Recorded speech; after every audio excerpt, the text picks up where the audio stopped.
একদিন একটা কাক উড়তে উড়তে বক পাখির কাছে গিয়ে বলছে, বক পাখি, আপনাকে দেখতে কত সুন্দর, আপনি কতটা পরিষ্কার।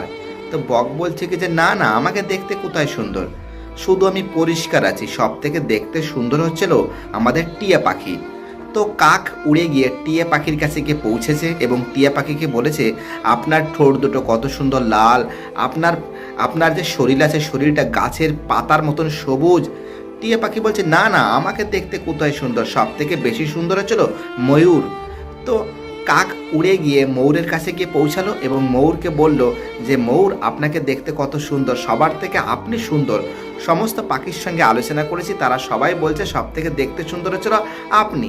তো ময়ূর বলছে না না, আমি সুন্দর কোথায়, আমি দেখতে কোথায় সুন্দর, আমার পালকগুলো ছিঁড়ে ছিঁড়ে বাজারে বিক্রি করা হয়, আমার পর অত্যাচার করা হয়, আমাকে খাঁচার ভিতরে বন্দি করে রাখা হয়,